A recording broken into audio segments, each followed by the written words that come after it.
Okay, good morning friends. So start करते हैं आज का सेशन। तो जैसे कि मैंने आपको पहले डिस्कस किया था कि नेक्स्ट क्लासेस से अपन डील करने वाले हैं financial statement of the NPO. ठीक है, तो इस क्लास से अपन डील करेंगे फाइनेंशियल स्टेटमेंट कैसे बनाते हैं एक एनपीओ पे। ठीक है, तो एक बार वापस से थोड़ा सा डिस्कस कर देता हूँ कि सर जब अपन फाइनेंशियल स्टेटमेंट बनाते हैं तो उसमें कौन कौन सी चीज़ें आती हैं। देखो, जब मैं बात करता हूँ फाइनेंशियल स्टेटमेंट ऑफ एनपीओ, तो सर उसमें तीन चीज़ें आती है। Number one, receipt and payment account. Number two, income and expenditure account. And number three, that is last, balance sheet. ठीक है सर, तो ये तीन चीजें बनाते हैं जब भी अपन फाइनेंशियल स्टेटमेंट बनाते हैं किसके, नॉट फॉर प्रॉफिट ऑर्गेनाइजेशंस के। ठीक है, तो जैसे कि मैंने आपको पहले भी डिस्कस किया था कि सर रिसिप्ट जो पेमेंट अकाउंट होता है वो बिल्कुल किसकी तरह बनाते हैं अपन, कैश बुक की तरह। जो आपका इनकम एंड एक्सपेंस अकाउंट बनाता है वो किस तरीके से बनाते हैं अपन, प्रॉफिट एंड लॉस अकाउंट की तरह। एंड बैलेंस शीट तो सर सेम वैसे बनती है जैसे कि एक प्रॉफिट ऑर्गेनाइजेशन बनाता है। ठीक है, तो अपन ने सर ये दो चीजें तो पहले से सीख रखी है। 11th क्लास में जब अपन ने कैश बुक का जो चैप्टर था उसमें कैश बुक को बनाना सीख रखा है, एज वेल एज जब अपन ने फाइनेंशियल स्टेटमेंट सीखे थे प्रॉफिट ऑर्गेनाइजेशन के, तो उस टाइम पे अपन ने प्रॉफिट एंड लॉस अकाउंट बनाना सीखा था। तो सर दोनों बिल्कुल सेम तरीके से बनता है। जब मैं बात करता हूँ रिसिप्ट पेमेंट अकाउंट की तरह, तो वो बिल्कुल बिल्कुल कैसे बनता है आपका, कैश बुक की तरह। And income and expense account की जब बात करता हूँ तो बिल्कुल कैसे बनता है आपका, प्रॉफिट एंड लॉस अकाउंट की तरह। ठीक है, तो देखो एक बारी एग्जाम्पल को डील करूं मैं, उससे पहले एक क्वेश्चन बन सकता सर कि receipt and payment account and cash book में क्या डिफरेंस होता है, तो वो आपके बुक में भी है, तो मैं उसको डील कर देता हूं। देन आफ्टर अपन रिसिप्ट एंड पेमेंट अकाउंट बनाना सीखेंगे। ठीक है, तो देखते हैं। ओके, तो स्टार्ट करते हैं। अपन डिफरेंस देखने वाले हैं receipt and payment account and cash book में, और सर बहुत इंपॉर्टेंट है इस बार एग्जाम के लिए वाला क्वेश्चन। ठीक है, तो देखते हैं। नंबर वन बात करते हैं बेस की। देखो, जब रिसिप्ट एंड पेमेंट अकाउंट बनाते हैं तो sir receipt and payment account किसको बेस लेकर बनाया जाता है। तो देखो, जब अपन बात करते हैं रिसिप्ट एंड पेमेंट अकाउंट की, तो रिसिप्ट एंड पेमेंट अकाउंट जो बनाया जाता है वो बनाया जाता है कैश बुक के बेसिस पे। मतलब कि आपको कैश बुक की रिक्वायरमेंट पड़ेगी किस लिए, रिसिप्ट एंड पेमेंट अकाउंट बनाने के लिए। ठीक है, लेकिन सर अब कैश रिसिप्ट पेमेंट अकाउंट को जरूरत पड़ेगी कैश बुक की, तो सर ये कैश बुक जो है वो किसके थ्रू बनेगा, तो वो बनता है सर जितने भी आपके रिसिप्ट होते हैं, जितने पेमेंट होते हैं उनका यूज किया जाता है, एज वेल एज जो आपके बैंक के ट्रांजेक्शन होते हैं उसके लिए उसका यूज किया जाता है। तो कैश बुक को बनाने के लिए आपको किसकी रिक्वायरमेंट पड़ेगी, जितने भी रिसिप्ट होंगे, जितने पेमेंट होंगे उनको लेंगे अपन, एज वेल एज बैंक के ट्रांजेक्शन लेंगे।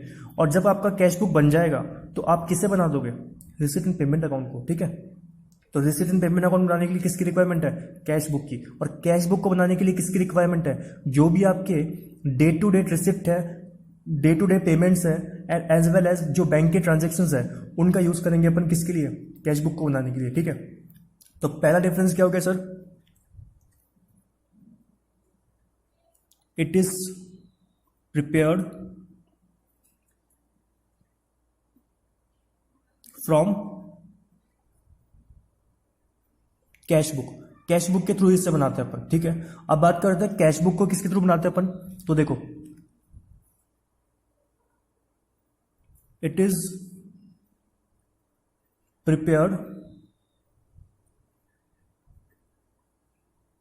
फ्रॉम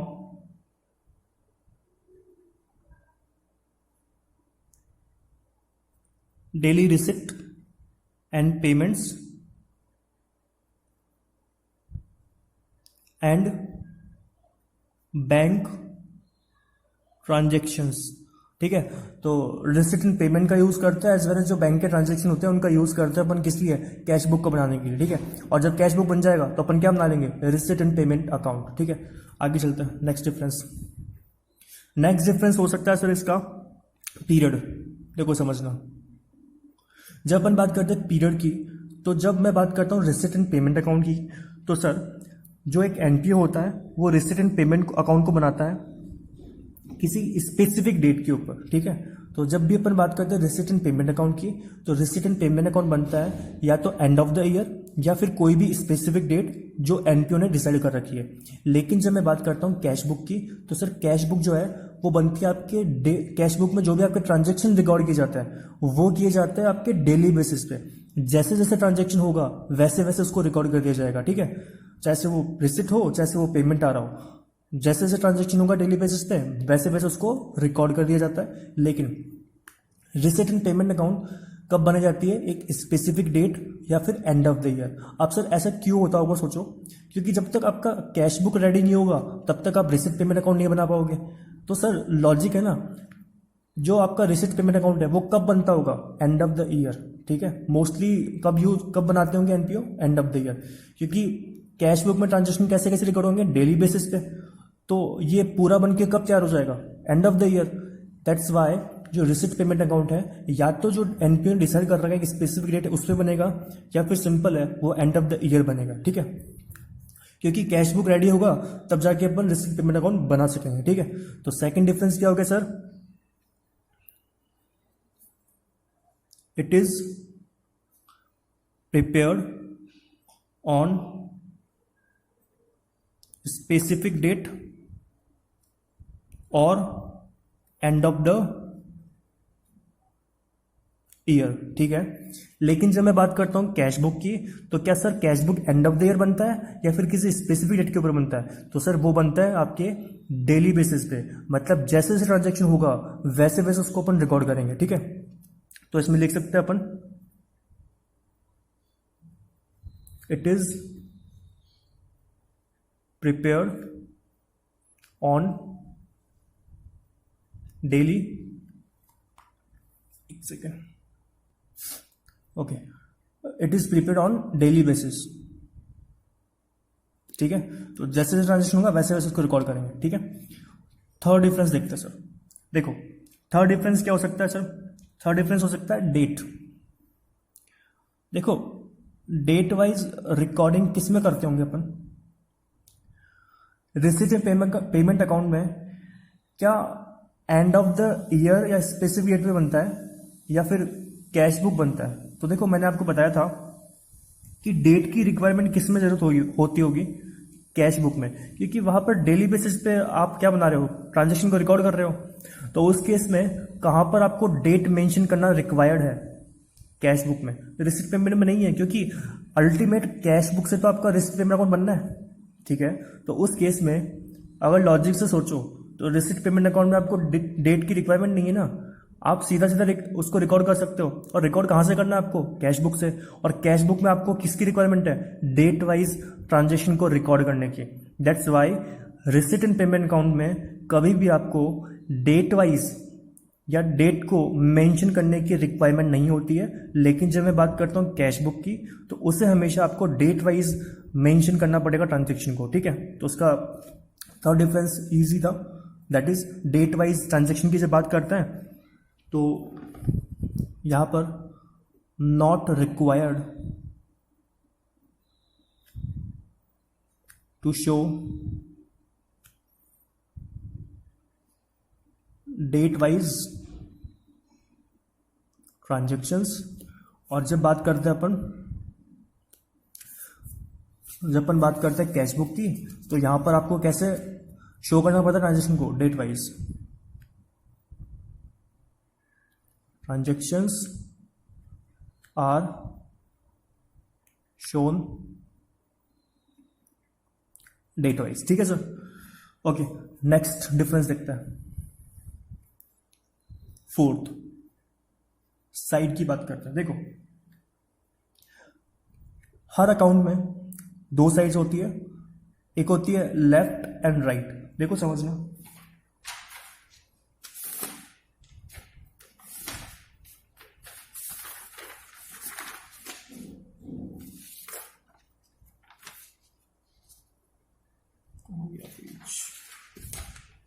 देखो सर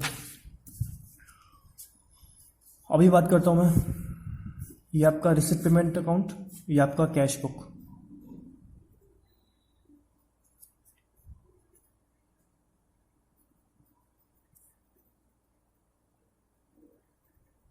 ठीक है, समझना।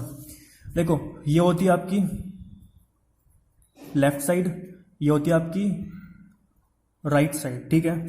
सेम चीज कैश बुक में, ये इसका लेफ्ट साइड, ये इसका राइट साइड, ठीक है। लेफ्ट साइड में अपन क्या रिकॉर्ड करते हैं, जितना भी रिसिप्ट होता है, ठीक है सर। और राइट साइड में अपन क्या रिकॉर्ड करते हैं, जितना भी अपन पेमेंट करते हैं, ठीक है सर। तो जब मैं बात करता हूँ रिसिप्ट पेमेंट अकाउंट में, तो वहां पर दो साइड होती है। लेफ्ट साइड दैट इज उसे बोलते हैं receipt, and left right side जिसे अपन बोलते हैं पेमेंट, जहां पर अपन सारे के सारे पेमेंट रिकॉर्ड करते हैं, ठीक है। तो यहाँ पर सर डेबिट क्रेडिट नहीं होता है, ठीक है। लेकिन कैश बुक में दो साइड हो सकती है। लेफ्ट दैट इज इसे बोलते हैं अपन डेबिट साइड, ठीक है। यहाँ पर रिसिप्ट पेमेंट का यूज नहीं करते अपन, यहाँ यूज करते हैं अपन particulars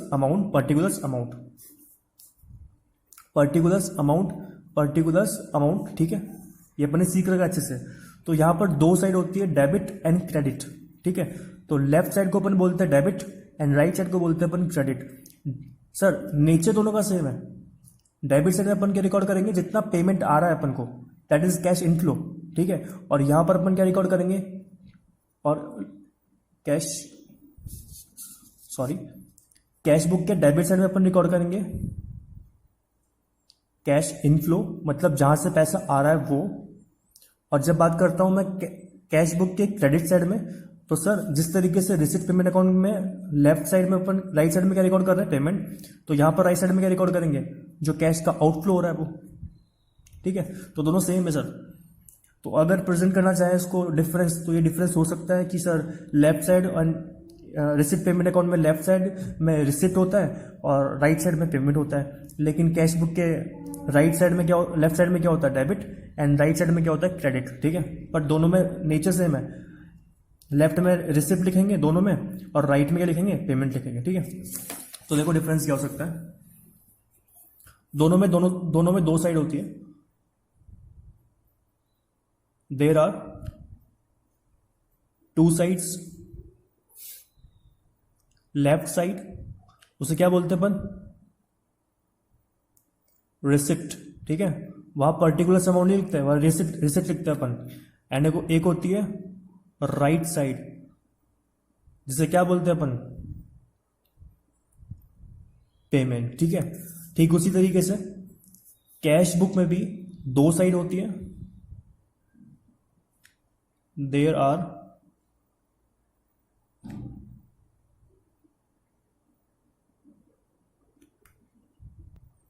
to sides, that is left side को अपन क्या बोलते हैं, डेबिट, एंड राइट साइड को अपन क्या बोलते हैं, क्रेडिट, ठीक है। तो ये डिफरेंस हो सकता है इसका। और क्या डिफरेंस हो सकता है सर, देखो लास्ट ऑर्गेनाइजेशन की बात कर सकते हैं अपन।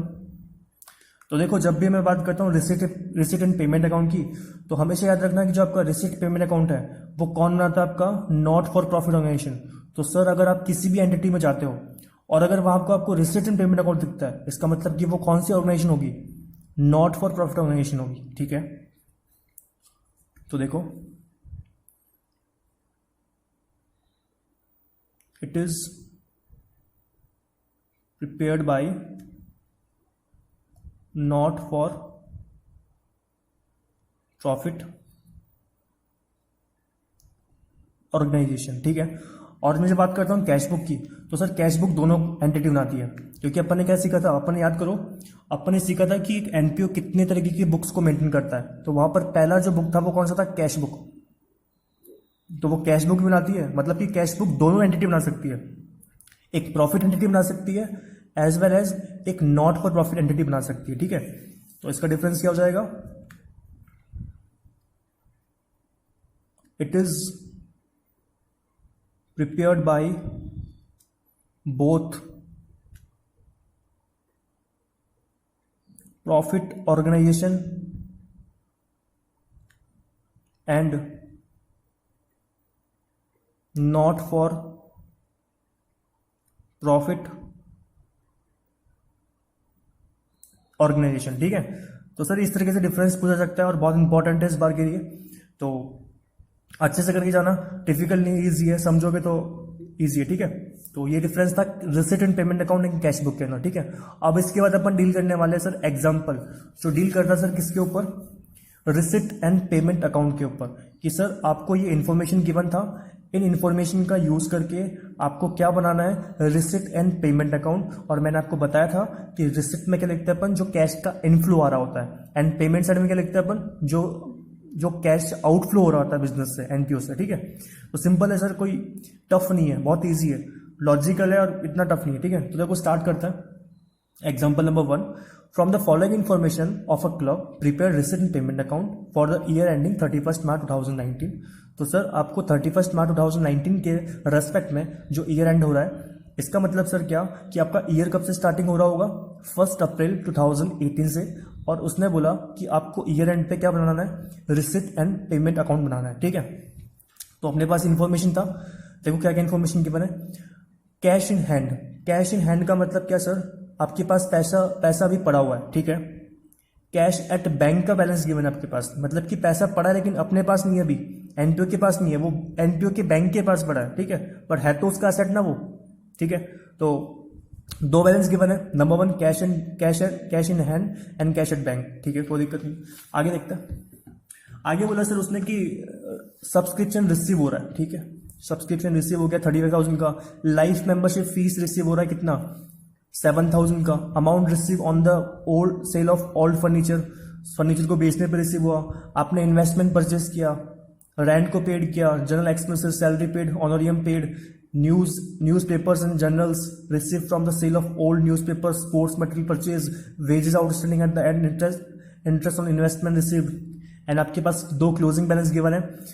कैश इन हैंड गिवन था 16,600 का, एंड कैश एट बैंक नहीं पता आपको। तो सिंपल है sir, receipt and payment account बनाने की रिक्वायरमेंट क्यों पड़ रही है आपको, ताकि आपको कैश एट बैंक का क्लोजिंग बैलेंस पता लग सके, ठीक है। तो सिंपल है, देखो फटाफट से अकाउंट बनाते हैं। तो आप वीडियो पोज करके फटाफट से अकाउंट को ड्रॉ करो, देन आफ्टर दैट स्टार्ट करते हो उसके बाद। ओके, सो आपने अकाउंट बना लिया होगा। अब सर 1 बाय 1 इन्फॉर्मेशन को डील करते हैं अपन, ठीक है। देखो सबसे पहले अपन को ओपनिंग बैलेंस गिवन है। सो ओपनिंग बैलेंस को अपन किस तरीके से लिखते थे कैश बुक में, टू बैलेंस पीडी। देखो ओपनिंग बैलेंसेस क्या होते हैं अपने एसेट्स, कैश क्या होता है अपना एसेट, एसेट का ओपनिंग बैलेंस क्या कहाँ लिखते थे अपन, डेबिट साइड में, बट यहाँ पर क्या होता है receipt side. Okay, so receipt side में अपन क्या लिख देंगे, opening balance that is to balance BD. 2 balance given है, कैश इन हैंड का भी गिवन है, कैश एट बैंक का भी गिवन है। सर याद करो अपन ने स्टार्टिंग में सीखा था, सबसे पहला जो फॉर्मेट देखा था कैश बुक का, वो देखा था सिंगल कॉलम कैश बुक, जिसमें चाहे से कैश का अकाउंट, कैश का बैलेंस हो या चाहे से बैंक का बैलेंस हो, दोनों के दोनों इन्फॉर्मेशन पुट करते थे अपन, ठीक है। तो ठीक उसी तरीके से यहाँ पर भी सर जितने भी ट्रांजेक्शन होंगे, चाहे से वो कैश का होगा चाहे से वो बैंक से हो रहा होगा, सारे के सारे ट्रांजेक्शन इसी के थ्रू होंगे, ठीक है, रिसिट पेमेंट अकाउंट में आएंगे। तो यहाँ पर दोनों बैलेंस कहाँ पुट होंगे आपके, रिसिट पेमेंट अकाउंट पुट होंगे, चाहे से वो कैश का हो चाहे से वो बैंक का बैलेंस हो, ठीक है। तो यहाँ पे लिख देंगे cash in hand, cash at bank, ठीक है। तो कैश इन हैंड था आपका 16,000 का एंड कैश एट बैंक था 12,000 का। तो टोटल कितना हो गया सर, 28,000 का, ठीक है। आगे चलते हैं। देखो सब्सक्रिप्शन रिसीव हो रहा है, तो सर समझना, सब्सक्रिप्शन जब रिसीव होगा तो कैश इनफ्लो हो रहा होगा एनपीओ में, या कैश आउटफ्लो हो रहा होगा। सिंपल है सर, कैश इनफ्लो हो रहा होगा क्योंकि आपको मिल रहा है वो चीज, ठीक है, 35,000। तो कहां लिखेंगे उसको, रिसिप्ट साइड में।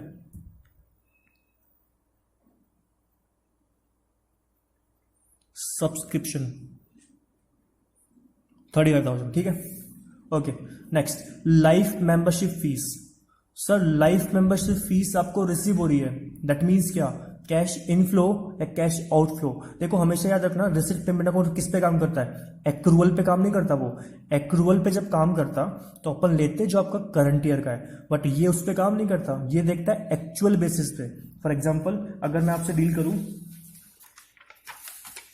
देखो अगर मैं आपसे बोलता हूं कि आपका जो सैलरी था वो था 20,000, आपने पे किया, लेकिन सर अभी भी आउटस्टैंडिंग है कितना, 2,000 का। तो सर जब मैं रिसीट एंड पेमेंट अकाउंट में सैलरी को रिकॉर्ड करूंगा तो सर रिकॉर्ड करूंगा एक्चुअल बेसिस, दैट इज 20,000। लेकिन सर जब मुझे इनकम एंड एक्सपेंडिचर अकाउंट में इसे शो करना पड़ेगा तो मुझे 20 करना पड़ेगा या फिर 2,000 या और कुछ वैल्यू आएगा।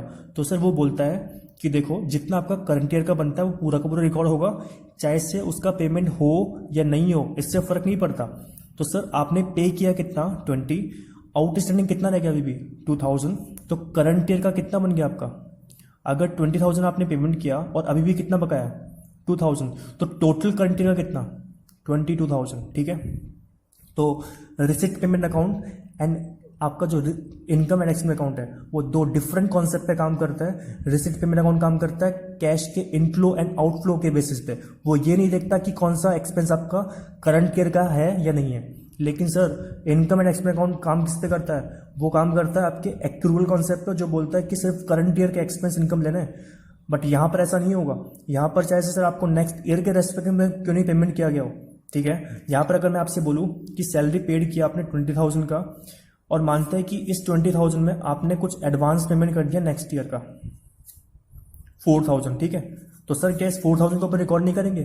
सर नहीं करेंगे बिल्कुल, क्योंकि इसमें कितना छुपा हुआ है 4,000 नेक्स्ट ईयर का है। तो सर रिसिप्ट पेमेंट अकाउंट यही नहीं देखता कि आपका ये करंट ईयर का था या प्रीवियस ईयर का था या फिर नेक्स्ट ईयर का था, वो पूरा का पूरा जो एक्चुअल में पेमेंट किया ना उसको देखता है, और एक्चुअल में कितना पेमेंट किया उसने 20 का। ठीक है, लेकिन अगर मैं इसी की बात करूँ, इसको इनकम एंड एक्सपेंस अकाउंट में शो करना होता तो मैं क्या करता, करंट ईयर का लेता इसमें एक्सपेंसेस। अगर 20 आपने पेमेंट किया उसमें से 4,000 नेक्स्ट ईयर का था तो सर करंट ईयर का कितना 16,000, तो इनकम एक्सपेंस में कितना जाएगा 16। बट अगर मुझे रिसिप्ट पेमेंट अकाउंट में शो करना पड़े तो कितना जाएगा 20, क्योंकि वो क्या देखता है एक्चुअल बेसिस को। ठीक है, तो देखो आगे देखते हैं कहाँ तक हो गया deal. Subscription, okay. Life membership fees receive हो रहा है, कितना रिसीव हो रहा है 7,000 का, तो रिकॉर्ड कर देंगे कैश इनफ्लो है आपका टू लाइफ मेंबरशिप फीस 7,000। ठीक है, आगे चलते हैं। अमाउंट रिसीव हुआ आपको on sale of old furniture 2,500 का। ठीक है, कोई दिक्कत नहीं है, अमाउंट रिसीव हो रहा है सर। रिसीव होगा तो कहाँ लिखेंगे, रिसिप्ट साइड में, टू सेल ऑफ फर्नीचर 2,500। ठीक है, ये रिसीव हुआ अपन को। नेक्स्ट 10% इन्वेस्टमेंट परचेज किया 9,000। ओके, समझना सर। देखो मैंने आपको बताया था कि आपने इन्वेस्टमेंट परचेज किया। इन्वेस्टमेंट क्या होता है आपके लिए, एसेट्स। ठीक है, तो या तो ये आपके इनकम एक्सपेंस में जाएगा नहीं, क्योंकि मैंने आपको बताया था कि इसके ऊपर जो आपने इनकम कमाया वो जाता है। लेकिन सर आपने जब इन्वेस्टमेंट को परचेज किया होगा तो कैश का आउटफ्लो तो हुआ ना, कैश गया ना आपके पास से, क्योंकि इन्वेस्टमेंट को परचेज करने के लिए पहले पैसा लगाओगे तो सही ना, उसके बाद तो आपको इन्वेस्टमेंट होगा। इन दैट केस यहाँ पर 10% इन्वेस्टमेंट परचेज किया, इसका मतलब कि कैश गया, और जब कैश गया तो कहाँ दिखाएंगे सर 10% इन्वेस्टमेंट को, रिसिप्ट साइड में या पेमेंट साइड में, पेमेंट साइड में। ठीक है, तो ये जाएगा आपका पेमेंट साइड में, दैट इज बाई 10% इन्वेस्टमेंट, क्योंकि परचेज करोगे तो आपको पैसा लगाना पड़ेगा पहले। इन दैट केस कितना सर 9,000। ओके, आगे चलते हैं। देखो रेंट पेड किया, रेंट पेड करेगा तो कहाँ लिखेंगे इसको, कैश आउटफ्लो हुआ इनफ्लो हुआ, कैश आउटफ्लो हुआ, पैसा जा रहा है आपके पास पेमेंट साइड में, that is by rent paid. कितना सर 5,000। ओके, नेक्स्ट उसके बाद है जनरल एक्सपेंसेस, छोटे मोटे खर्चे हुए, एक्सपेंस हुए एनपीओ के अंदर, तो पेमेंट जा रहा होगा उनसे भी, दैट इज कितना सर 3,000। तो बाई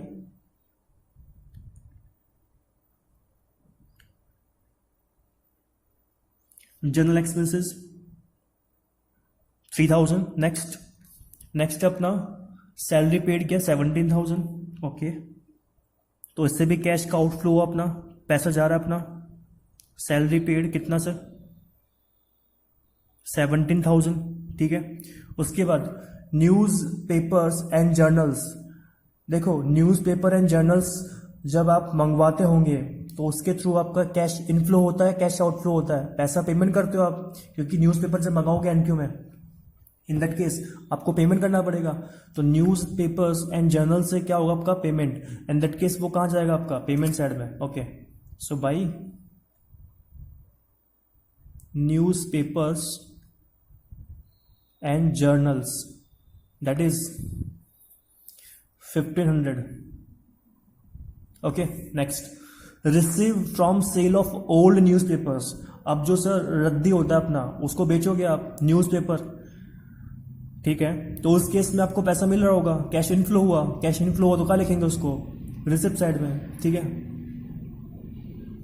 तो sale of old newspapers, ठीक है सर, कितना 300 रुपीज मिला आपको। ओके, नेक्स्ट उसके बाद बोलता है कि स्पोर्ट्स मटेरियल परचेज किया 10,000 का, तो स्पोर्ट्स मटेरियल जब परचेज किया होगा इन दैट केस आपका कैश आउटफ्लो हुआ या कैश इनफ्लो हुआ, कैश आउटफ्लो, क्योंकि परचेज करोगे तो पेमेंट करके आना पड़ेगा। इन दैट केस आपका यहाँ पर क्या हो रहा है, cash outflow, that is payment करना पड़ रहा है, तो कहाँ लिखेंगे इसको पेमेंट साइड में, that is sports material. Okay, कितना सर 10,000।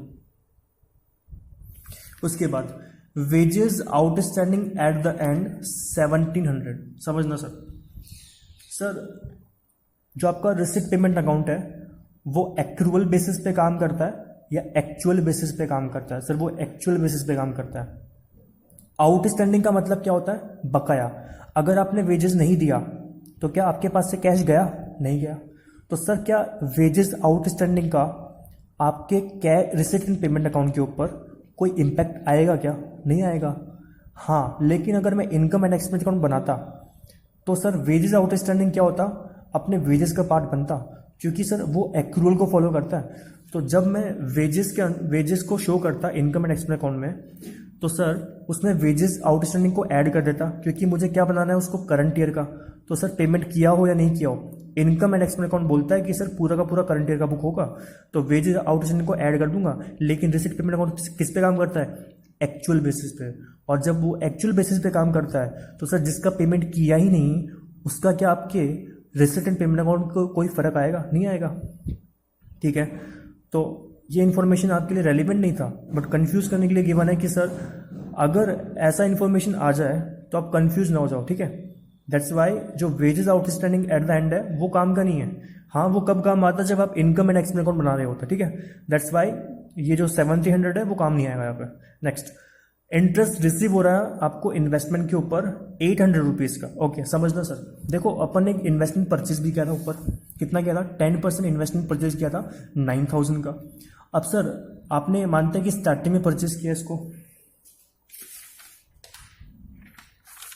ऐसे देखना, आपने 10% इन्वेस्टमेंट परचेज किया, कितना था 9,000 का, ठीक है। इसका कूपन रेट कितना, इसका कूपन रेट है 10%, दैट इज इंटरेस्ट रेट, ठीक है। तो जब मैं सर इसे शो करूंगा तो देखो मेरा इनकम कितना अर्न हुआ, इंटरेस्ट अगर निकालूं मैं तो कितना हो गया, 9,000 का 10% मिलेगा मुझे फुल ईयर में, तो कितना हो गया 900। बट आपको मिल रहा है कितना यहाँ पर 800। तो सर बताओ दोनों में से कौन सा रिकॉर्ड करोगे आप? 800 रिकॉर्ड होना चाहिए, 900 रिकॉर्ड होना चाहिए?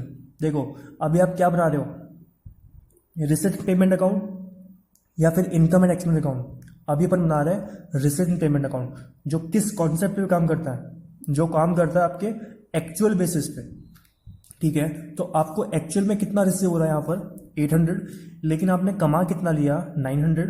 तो देखो जब मैं इनकम एंड एक्सपेंस अकाउंट बनाता तो ये वैल्यू जाता, लेकिन अभी अपन कौन सा अकाउंट बना रहे हैं, receipt and payment account. That's why यहाँ पर कौन सा वैल्यू जाएगा आपका, जो आपको एक्चुअल बेसिस पे मिल रहा है, दैट इज 800, ठीक है। तो ये वैल्यू शो करना है आपको। तो आप एग्जाम में यू करके मत आ जाना कि यहाँ पर इसको पहले 10% निकाल दो, इसका 10% तो 900 होता है, लेकिन मिला इतना, ठीक है। तो अभी अपन कौन सा अकाउंट बना रहे हैं, रिसिप्ट पेमेंट अकाउंट, जो एक्चुअल बेसिस पे काम करता है। दैट्स वाई अपन कितना रिकॉर्ड करेंगे, सिर्फ 800। यहाँ पर अगर 1000 भी होता ना तो भी 1000 रिकॉर्ड करता मैं, फिर 900 ऐसे नहीं कि 900 को रिकॉर्ड करेंगे, ठीक है। तो सिर्फ कितना करेंगे, जितना एक्चुअल में मुझे रिसीव हो रहा है। तो रिसीव होगा तो कहाँ से शो करेंगे उसको, receipt side, that is to interest on तो इंटरेस्ट ऑन इन्वेस्टमेंट, ओके, कितना है सर? 800, ओके। उसके बाद लास्ट इंफॉर्मेशन है cash in hand and cash at bank का क्लोजिंग बैलेंस है। ओपनिंग बैलेंस का लिखता है डेबिट साइड में, क्लोजिंग का लिखेंगे अपन, ये डेबिट नहीं होता पहली चीज, ओके गलत सॉरी, तो डेबिट नहीं होता। रिसिप्ट साइड में लिखेंगे closing balance, opening balance, and closing का लिखेंगे अपन उसके रिवर्स में, that is by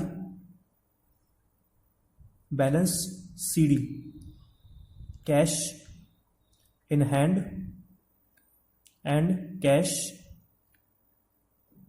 at bank, ठीक है। तो देखो यहां पर कौन सा बैलेंस गिवन है अपन को? कैश इन हैंड का, तो अपन क्या फाइंड आउट कर सकते हैं? कैश टू बैंक, क्योंकि अपन रिसिप्ट का टोटल लगा लेंगे, कितना हो गया, तो इसका टोटल जब लगाएं तो कितना होता है सर? टोटल लगा के देखते हैं इसका, ये होता है 28, ओके। सो इसका टोटल आएगा आपका 73,600, ठीक है। तो पेमेंट साइड का टोटल लगाना कितना होता है, देखो इन सब का आप कैसे निकाल सकते हो बैलेंसिंग फिगर? अभी तक अपन कैसे निकाल लेते हैं? रिसिप्ट का टोटल कितना रहा आपका? 73,600। तो यहां पर अपन क्या करेंगे, 73,600 में से इन सबको लेस कर देंगे और बैलेंसिंग फिगर से क्या निकल जाएगा आपका? कैश एट बैंक का बैलेंस, ठीक है। तो इसका बैलेंस आएगा आपका, इसका भी टोटल कितना आएगा आपका? 73,600। तो बैलेंसिंग फिगर से कितना जाएगा आपका? ये 12,000 रुपीज का, ओके। सो इस तरीके से आपको वैल्यू फाइंड आउट करना था कैश एट बैंक का। तो सर इजी कॉन्सेप्ट था, आपको सिर्फ इतना पता होना चाहिए कि सर किससे आपका कैश आउटफ्लो होगा, किससे आपका कैश इनफ्लो होगा। अगर ये आपको पता है तो आप इजीली उसको सॉल्व कर सकते हो, इंपॉर्टेंट है और बहुत इजी है, ठीक है, इतना हार्ड नहीं है, ठीक है। तो आप इजीली कर सकते हो। इसके बाद अपन नेक्स्ट एग्जाम्पल देखेंगे नेक्स्ट पार्ट में, ठीक है।